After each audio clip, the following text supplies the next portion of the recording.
नमस्कार, आप देख रहे हैं 5 स्टार फाउंडेशन का यूट्यूब चैनल। मैं अनंत आप सभी लोगों का स्वागत करता हूं। आज मैं आप सभी लोगों को हिंदी के प्रैक्टिस सेट सॉल्व कराऊंगा जो लखनऊ विश्वविद्यालय के द्वारा संयुक्त बीएड प्रवेशिका 2015 में कराया गया था। जो सेक्शन ए होता है, तो मैं पूरी जानकारी भी दूंगा। सेक्शन ए जो होता है सामान्य ज्ञान का होता है। तो सामान्य ज्ञान का होता है तो सामान्य ज्ञान आप देख सकते हैं। मैं इसको नहीं कराऊंगा, लेकिन आप मीडियम में स्क्रॉल करूँगा, आप इसको दे भी सकते हैं। तो मैं हिंदी का आज कराऊंगा, बाकी हम आगे करा चुका हूँ। तो मैं धीरे धीरे स्क्रॉल कर रहा हूँ, आप इसकी वीडियो रोक कर या स्क्रीनशॉट करके इसको आगे पढ़ सकते हैं। पेपर जो है आपको ऐसे आता है, तो आप वीडियो पर बने रहिए, आपको हम जल्दी से कराऊंगा। चलिए, आप आ गया है 54 क्वेश्चन। हाँ, 50 होंगे। सेक्शन बी ये जो हमारा हिंदी भाषा है, जैसे मैं दिखा रहा हूँ आपको ऐसे ही आएगा। पेपर सेम टू रूबा आएगा, कोई दिक्कत नहीं है, सेम आएगा। और इसको आप गद्यांश पढ़ के इसमें आंसर देंगे। तो जो पहला क्वेश्चन है, पुनर्जागरण के समय गद्यांश का जनता के किस प्रकार की भावना पैदा करना जरूरी था? तो ऑप्शन नंबर सी इसका सही है, राष्ट्रीयता। मैं टिक नहीं कर रहा हूँ क्योंकि ऑप्शन लिखा हुआ है। 52 है, हिंदी भाषा को संपूर्ण देश में अपनाए जाने पर जोर किसने दिया? तो गद्यांश के अनुसार है, सी है। व्याख्या में लिखा हुआ, बापूजी महात्मा गांधी स्वतंत्रता संग्राम के दौरान हिंदी भाषा को अपनाए जाने पर विशेष जोर दिया। हिंदी प्रचार सभा की स्थापना हुई।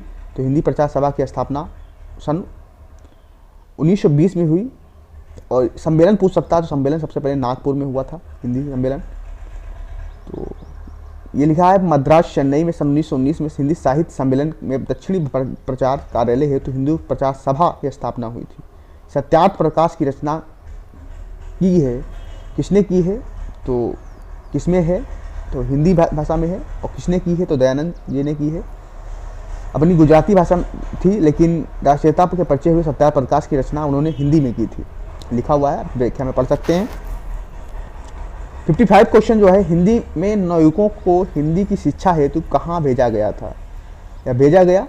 तो इलाहाबाद में भेजा गया था। पूरा व्याख्या लिखा हुआ, पढ़ लेना। निर्देशानुसार लिखा हुआ कि 56 से 58 तक नीचे दिए गए वर्ग में दिए गए विकल्पों में तत्सम शब्द का चयन कीजिए। तो इसे लिखा हुआ है, कौन सा तत्सम शब्द है? जशन है, निठुर है, मीत है, कमल है। तो कौन सा है? तुम्हारा कमल है, कमल है तत्सम। तो इसमें लिखा हुआ जशन जो है जश्न होता को, और कर्तव्य का कर्तव्य का तथ्य, इसे पूरा है। मीत का मित्र का तद्भव होता है। तो आप देख सकते हैं स्वप्न, ऑप्शन नंबर 57 है। 7वां क्वेश्चन है तुम्हारा हिंदी का। ऑप्शन नंबर ए जो है स्वप्न है, निठुर है, आस है, छ है। तो ये है तुम्हारा स्वप्न। तो स्वप्न जो है तत्सम, इसमें से निठुर का निष्ठुर होता है, आस का आशा होता है, और अच्छा का षष्ठ होता है, तद्भव। जबकि स्वप्न का सपना तत्सम है, अतः विकल्प ए सही है। तो आप देख सकते हैं 58 क्वेश्चन है। पहला ऑप्शन है एश्य, ओस और ऐसा। इसमें एश्य है। आप जो तत्सम आप देख रहे हैं, इसमें आधा छ जो संयुक्त अक्षर होते हैं वो आए, तो आप इससे आभास लगा सकते हैं, आइडिया लगा सकते हैं। निम्नलिखित लिखा हुआ है, निम्नलिखित प्रत्येक वाक्य खंड में नीचे दिए गए विकल्पों में सही शब्द चुनिए जो मापा ना जा सके। तो भैया जो मापा ना जा सके, पहला ऑप्शन है अपिमेय, अपमेय, अपरमेय, अपमेय। और ऑप्शन नंबर सी है अपांग और अभ्यास। तो ऑप्शन नंबर इसका सही है अपरमेय, जिसको मापा ना जा सके अपरमेय है। बाकी व्याख्या में लिखा हुआ है, जो कम जानता हो, अल्पज्ञ होता है। ऑप्शन नंबर ए इसका सही है, अल्पज्ञ है। बी है अज्ञ है, अल्पभाषी है, अलौकिक है। चारों ऑप्शन दिए, इसमें ऑप्शन नंबर ए सही है, आपको दिख रहा होगा। जो नहीं हो सकता, चारों ऑप्शन असंभव मतलब जो नहीं हो सकता, संभव मतलब हो सकता है। तो ये चीज़ आप ज़्यादा टफ भी नहीं है, आप देख सकते हैं। कौन हिंदी की उपभाषा नहीं है? ये आपको पढ़ना पड़ेगा। हिंदी की उपभाषा नहीं है, मराठी नहीं है, क्योंकि हरियाणी वगैरह हिंदी की उपभाषा ही है, तो मराठी नहीं है, आप देख सकते हैं। बाकी इसमें पश्चिमी हिंदी की भाषाएं पूरा लिखा हुआ है, ठीक है। पहाड़ी हिंदी की भाषाएं, और राजस्थानी हिंदी, बिहारी हिंदी की बात में, बिहारी में भोजपुरी, मगही और मैथिली भी आती है। इसको निम्नलिखित में से जो 63 से 64 तक दिया, निम्नलिखित वाक्यों में से रेखांतरित विलोम शब्द जो है, 4 विकल्प विलोम शब्द दिखाना है जो रेखांतरित दिए हैं। मित्र में वफादार होना चाहिए, वफादार मतलब बेवफा, बेवफा है, लायक है तो बेवफा इसका थोड़ा लचीला, लचीला हो नहीं सकता। रूपवान होना चाहिए तो रूप माने सौंदर्य होता है, तो वफादार होना चाहिए तो सही वफादार का होता है बेवफा। इस विकल्प दिया गया है। ईश्वर जब सब जगह व्याप्त है तो व्याप्त का होता है विलोम शब्द क्या होगा, व्याप्त का अव्याप्त होगा, उल्टा देखना है ना, तो उल्टा देखना है तो व्याप्त का अव्याप्त होगा, अव्यापक भी नहीं होगा, अव्यय भी होता, अव्यस्त नहीं होगा, तो सी ऑप्शन सही होगा, अव्याप्त होगा। निर्देश भी दिया हुआ है कि 65 से 67 तक, ऐसे ही आता है, टेंशन मत लीजिएगा, ऐसे ही आता है। निम्नलिखित में से प्रत्येक प्रश्न दिए गए हैं, आप इसके संधि के प्रकार का चयन नीचे दिए गए विकल्पों में कीजिए। कपीस का क्या होगा, कौन सी संधि है, तो कपीस आपसे दीर्घ संधि है। कपीस में लिखा हुआ है कब ई और बड़ी बना के बड़ी हो गया था तो दीर्घ आ जाती है। जब कोई बड़ी बड़ा से बड़ा, छोटा से बड़ा बना दे भी दीर्घ हो जाता है। ठीक है, तो ये चीज़ आप देख लीजिए।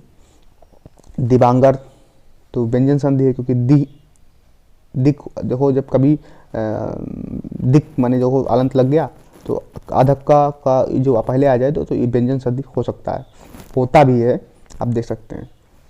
बाकी इसमें व्याख्या में लिखा हुआ है ऋजु का विलोम शब्द क्या होगा, ऋजु का विलोम शब्द क्या होगा, तो ऋजु का विलोम वक्र होगा।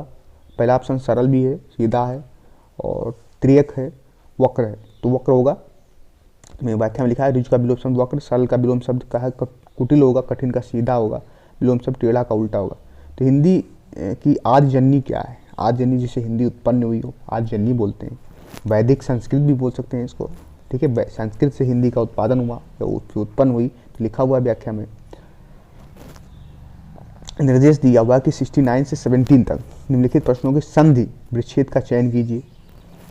69 है मनोबल, तो मनोबल, अब मनादल ये व्यंजन संधि, विसर्ग होगी क्योंकि व्यंजन होगी नहीं, विसर्ग संधि होगी जिसमें अंक की बूंदी लग गई, मनादन बोल ये विसर्ग संधि होगी। तो ये सब आप देख सकते हैं, हाँ मनादन हो विसर्ग संधि ही होगी, तो मना पहला ऑप्शन सही है इसका। आच्छादित बी ऑप्शन सही है, आधन आच्छादित, तो ये चीज़ है। और निर्देश नंबर 71 से 72 से प्रत्येक शब्द के लिए आप उनके नीचे दिए गए विकल्पों में उपयुक्त पर्यायवाची शब्द का निशान लगाइए।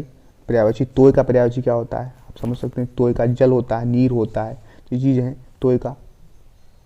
यमुना का क्या होता है, सी कलंदरी होता है। ठीक है, राजपुत्र राजा का पुत्र तत्सम होगा ही, तत्पुरुष होगा ही, तत्सम समास है, पूछा है कौन सा समास है, तो तत्पुरुष होगा। राजा का पुत्र हो, जैसे इसमें अंतिम पद प्रधान हो राजा का पुत्र, तो उसमें तत्पुरुष होगा। देखो राजा पुत्र का षष्ठी सब चीज़ें हैं, आप देख सकते हैं। क्वेश्चन नंबर निर्देश दिया है 64 से 65 के नीचे निम्नलिखित प्रश्नों में प्रत्येक मुहावरे को 4 विकल्प दिए गए, उसमें से छांटिए। अंधेरे का दीपक, अंधेरे का दीपक इकलौता पुत्र, किसी का अंधेरा का दीपक है तो अंधेरा पुत्र एक ही पुत्र है। अंधे की साथ बटेर लगाना, तो अंधे के साथ बटेर ऑप्शन नंबर 1 जो है। अचानक कोई लाभ होना, ये भी नहीं हो सकता। बिना परिश्रम के भारी चीज़ मिल जाना, ये सही है क्योंकि बिना परिश्रम अंधेरे में के हाथ बटेर लगना, अंधे के हाथ बटेर लगना, ये चीज़ होता है कि हाँ बिना परिश्रम के हमको अच्छी चीज़ मिल गई, बहुत उपयोगी हो। पृथ्वीराज आसु तो कौन सी चंद्रप्रदायी इसके रचनाकार हैं, कब लिखी गई, ये आदिकाल में लिखी गई, चंद्रप्रदायी इसके रचनाकार लिखा हुआ है। और दिवसा वासना का समय, मेघमय आसमान में उतर आई है, वह सुंदर सुंदरी परिशी धीरे धीरे धीरे, इस पंक्ति में कौन सा अलंकार है, तो ये आपको बताना है। तो ऑप्शन नंबर इसका ए रूपक है, उपमा है, श्लेष है, मानवीकरण है। तो ऑप्शन नंबर 20 का डी इसका सही है, मानवीकरण। जिसमें लिखा हुआ व्याख्या में जिस पंक्ति में निर्जीव वस्तु प्रकृति व वर्ण जीव मानव की तरह किया जाए, निर्जीव वस्तु या प्रकृति का मानवीकरण कर दिया जाए, तो वहाँ पर मानवीकरण अलंकार होता है।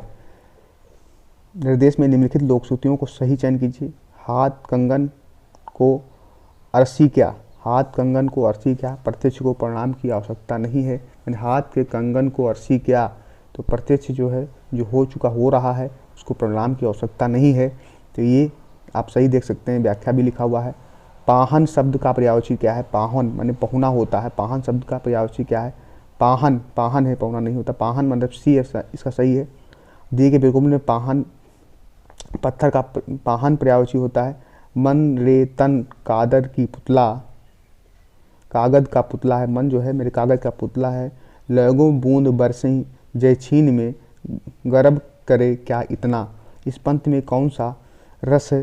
तो रस शांत है, क्योंकि मन तन कागज का पुतला तो शांत है। जिस विषयों में उद्दीपनों का परमात्मा का वास्तविक रूप का ज्ञान होता है, जिसमें जिसमें वैराग्य हो जाता है, उसे हम शांत रस कहते हैं। मन रे क्या कितना, जैसे मन जो कागज का पुतला है तो क्या है, जिसमें ईश्वर की परमात्मा से एक वास्तविकता से लीन हो गया बंदा, वैराग्य हो गया, तो इसमें क्या होगा?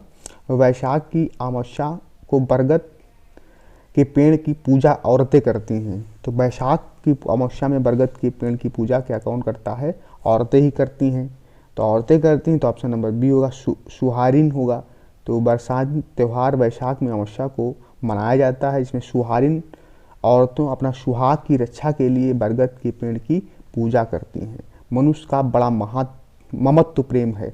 तो ममत्व होगा कौन सा? हृदय बड़ा ममत्व प्रेम है। तो इसका ऑप्शन नंबर डी सही होगा। ठीक है, यहीं तक रखते हैं, वीडियो लंबा बन जाएगा। नेक्स्ट वीडियो में आपसे लोगों को पूरा टोटल कराऊंगा। तब तक के लिए धन्यवाद। जय हिंद, जय भारत।